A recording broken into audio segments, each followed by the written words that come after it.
ትንሽ ትዕግስት ማድረግ ይሄንን የመሰለ ፍቅር ልትታተርፍ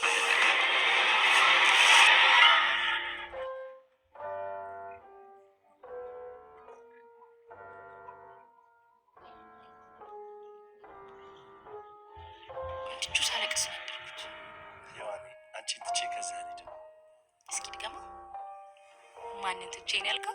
አንቺ ወዴ ታድዬ ታውቂያለሽ፣ ልክ እንደ ህፃን ልጅ እያደረግሽ አይገርምም? አንተ አጠገቤ ካለ እኔ ሁሌ ህፃን ነኝ። ግን ምንም አይነት አልፈልግም። ምንድን ነው? እኔ ቆንጆ ቤት አዘጋጅቻለሁ። ቆንጆ ቤት ነው ያልከው ዳዊት? አልገባኝም። ይኸውልሽ ወላጆችሽ የግዴታ እዚህ መምጣት አለባቸው። አንቺ እዚህ በዘለቀ ወላጆችሽ ደግሞ አንቺ እዚህ በዘለቀ ዳዊት አባትሽ ለዚህ ጢንዚዛ ወላጆች ሲል እናቴ ኖራ ካረጀችበት ቤት ሊያስወጣት ነው። አያደርገውም። ይሄንማ በጭራሽ ተሰጥቷል። ዳዊት እኔና ልጁን አውጥቶ ሊጥለን ይችላል። አንድ እውነት ልንገርሽ፣ እስክትወልጂ ብቻ ነው የሚታገስሽ። ልጅሽን ይነጥቅሽና ከቤቱ ያባረርሻል። አለቀ። እኔ ከልጄ ተለይቼ ልኖር አልችልም። ዴቭ ግን ያለ እናንተ መኖር ይችላል። የዚህ ልጅ መወለድ እንዴት በጉጉት እንደሚጠብቀው ያየኸው አልመሰለኝም። ልጁ የእሱ ስለመሰለው ምን የአፍ ወለምታ በቂ ባይታሽም ነገር ካመለጠ ምን አይባልም ነበር የሚባለው? ሮዚ እግሬን እንጂ ጭንቅላቴን እኮ አይደለም ታምሜ ነበረው። ያልሽኝን ቃል በቃል ነው በደንብ ማስታውሰው። ቪዲዮውን ስትጀምሩ ላይክ እንዲሁም ሰብስክራይብ እያደረጋችሁ ቤተሰብ ይሁኑ። ትንሿ ሙሽሪት ሉሊት በአሁኑ ሰዓት በጣም ብዙ ነገሮች የተከሰቱበት ሆኗል። የሮዛና የዳዊት ቤት አሁን ላይ ከቀድሞ የበለጠ መናጋቱን እንደቀጠለ ነው።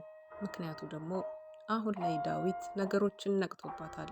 ሮዛ አሁን ላይ ተደራራቢ ችግሮችን በአንድ ቅስፈት ብቻ እያስተናገደች ትገኛለች።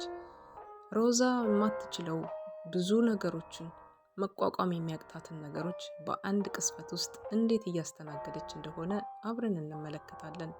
ሮዛ እንግዲህ አንድ የሰማችውም ሌላም ነገር አለ። የሉሊት እናትና አባት ወደዚህ ሀገር ሊመጡና እዚህ አዲስ አበባ ላይ እኔ ቆንጆ ቤት አዘጋጅቼላቸዋለሁ ማምጣት ትችያለሽ፣ እንዲመጡ አድርጊ ብቻ በማለት ሉሊትን ሲያንሾካሽኮ ሲነግራት እንግዲህ ሮዛ በጆሮዋ ሰምታለች ማለት ነው። እናቴ እድሜ ልኳን ከኖረችበት ቤት አስወጥቶ የሉሊትን እናትና አባት ሊያስገባ ነው በማለት ሮዛ በጣም ደሟ ፈልቶ ነበረ። ለዚህም ደግሞ አዲስ ትዕዛዝ ለዛው ለአብኖን ተናግራለች።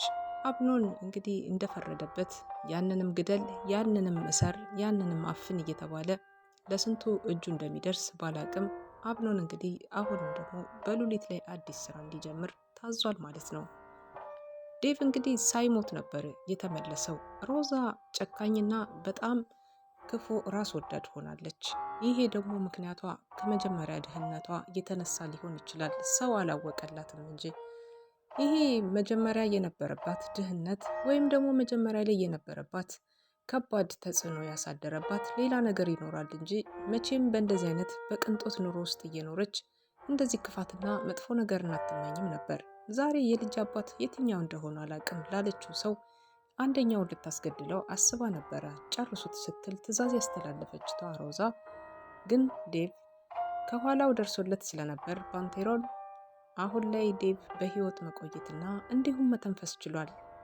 ሮዛ ያሰበችው ነገር ትጀምረዋለች እንጂ ጨርሰው አታውቅም። ስኬት ጎዳና ላይ አያደርሳትም። ክፋት መጨረሻው ይሄ እንደሆነ አልተረዳችም። ዛሬም ሁሌም ተመልሳ ተደጋግማ በአዲስ ሀሳብና በአዲስ ተልእኮዋ ሁልጊዜ ብቅ የምትለዋ ሮዛ ዛሬም አዳዲስ ሀሳቦችን እያመነጨች ትገኛለች።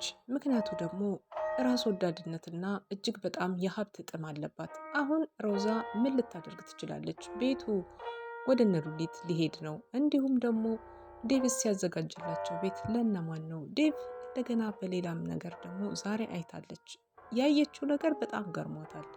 ይሄ ደግሞ ያልጠበቀችው ነው። በትዳሯ ላይ እሷ ስትዘሙት እንዲሁም ደግሞ በትዳሯ ላይ ሌላ ቦታ ስትሄድ ምንም ቅር አላስባላትም ነበረ። ዛሬ ግን ዴቭ እቤቷ ድረስ ከሔዋን ጋራ የሚያደርጉትን ነገር በማየት በአይኗ እጅግ ደንግጣለች። ያልጠበቀችው ክስተት ነው። ምክንያቱም ከዴቭ አንዲት ቀንም ይሄንን ነገር ጠብቃ አታውቅም። አንድም ደቂቃ በጣም ነበር የደነገጠችው። ደግማ ደጋግማ ተመላልሳ እነሱን ላለመጠየቅ ሁሉ ወደ በሩ ውስጥ ስትደበቅና ስትመለከታቸው አይተን ነበረ። እጅግ በጣም ያስደነግጣት ነገር ቢኖር ዴቭ ከሔዋን ጋር በመታየቱ በጣም ደንግጣለች። አሁን ላይ ባንቴሮን እንግዲህ ከዴቭ ጋራ መግጠሙ ላይ ቀሬ ነው። ምክንያቱም ደግሞ ሁለታቸው በአንድ ሴት ፍቅር ተለክፈዋል። ሁለታቸው በአንዲት ሴት ፍቅር የተለከፉት እነዚህ ሁለት ወንዶች መጨረሻቸው ምን ይሆን የሚለውን በጣም አስጊ ነው የሚሆነው። ምክንያቱም በሔዋን የመጣ ቀልድ አያውቅም ዴቭም። እንዲሁም ደግሞ አሁን ላይ ባንቴሮን ካያት ቀን ጀምሮ ገና ወደ ቤታቸው ስትገባ ጀምሮ ነበረ አይኑን የጣለባት። ምክንያቱ ደግሞ በዛ ላይ ካምፓስ በነበሩበት ሰዓት ትምህርት ቤት እንግዲህ እየተማሩ ከሮዛ ጋር ባሉ ሰዓት የሮዛ ጓደኛ ሆና እሷን ይመለከትም ነበረ፣ ያያት ነበረ። ግን ደግሞ የፍቅር ጥያቄ አይደለም። አሁን ላይ ሮዛ ጋራ ያለውን ነገር ስለቋጨና ስለጨረሰ ነፃ ሰው ስለሆነ አሁን ላይ ጓደኛ ያስፈልገኛል ብሏል። ስለዚህ ደግሞ ሔዋንን ምርጫው አድርጎት ነበረ። ባንቴሮን በዚህ ከቀጠለ እጅግ በጣም አደገኛ ሁኔታ ውስጥ ይገባል። ስሜቱን ለማጋራት እየሞከረ ይገኛል። ምክንያቱም ደግሞ ይህንን ስሜቱ የሚያጋራው ሔዋንን ሊነግራት ይፈልጋል። ሔዋን የኔ ብቻ ነሽ ብሎ ሊላት አስቧል። ሀሳቡን መቼ ይገልጽላት ይሆን? ሔዋን ግን እሷ በራሷ ያቀደችው ያሰበችው እድሜዋን የጨረሰችለት የተሰደደችለት እንዲሁም ደግሞ ከስደት ስትመለስ ደግሞ ይጠብቀኛል ፍቅሬ ብላ ያየችው ሰው የሌላ ሰው ሆኗል። የልጅም አባት ሊሆን ነው። ይህንን ሁሉ ነገር አይታለች። አሁን ላይ ግን ከሮዛ ጋር ያለውን ችግር እየፈታ ይመስላል። ምክንያቱም ሮዛ ከወለደች በኋላ እንደሚያባረራትና ልጁን ቀምቶ እንዲሁም ደግሞ ልጁን ከቀማት በኋላ እሷ ከሄደች ሔዋን ቦታ ልታገኝ ትችላለች። ይሄንን አምናለች። ለዛ ነው ሔዋን አሁን ላይ ተስፋ ሳትቆርጥ ተረጋግታ ዴቭን እያማለለች ያለችው። ዴቭ በጣም ነው የሚወዳት። እንደ ሕፃን ልጅ ያደርጋታል። ሲያያት፣ ሲመለከታት ጨዋታዋ፣ ሳቋ ከሌላው ጊዜ ሁሉ የበለጠ ድምቅ ያለች ናትና ታሳሳለች። አሁንም ቢሆን ዴቭ መቼም ቢሆን እንደማይተዋትና እስከ ሞት ድረስ አብሯት እንደሚቀጥል ይሄ የታወቀ ነገር ነው። በመሀል ግን አሁን ላይ ብዙ አዳዲስ ነገሮች መከሰታቸው ላይ ቀሬ ነው። ዴቭ እንግዲህ ጥላ ያጠላበታል። ምክንያቱም አንደኛ ሮዛ አለች፣ በደጅ በኩልም ሆና ቢሆን ፈተና መሆኗ አይቀሬ ነው። በዛ ላይ ደግሞ እንደገና ባንቴሮንና ሮዛ አንድ ላይ ካበሩ ድንገት በሔዋን የተነሳ ህልክ ይዞት ወደ መጥፎ ነገር እንዳይገባ ያሰጋል። ምክንያቱም የሌለ ፍቅር ውስጥ ገብቶ ነው ያለው ባንቴሮን ማለት ነው። አሁን ላይ እንግዲህ አዳዲስ ወረቀቶችን እያወጣ ዴቭ ሲያሳያት አይተን ነበር ለሮዛ። ሮዛ ያየችውን ወረቀት ማመን አቅቷታል። በእድሜያቸው እንግዲህ ትልቅ የሚባሉ እናቷ ከጎረቤቷ ጋር የሰሩትን የውርደት ነገር በሙሉ እየነገራቸው እንግዲህ የዛን ሰዓት ላይ እናትሽ ሲተዋወቁት 30 ዓመት እድሜያቸውን ቀንሰው ሊሆን ይችላል በማለት ሲያሾፍባት ነበረ። እናትሽ በማንኛውም ሰዓት በማንኛውም ቅስፈት ልትወጣ ስለምትችል ከቤት ተዘጋጅተው ይጠብቁ በቃ።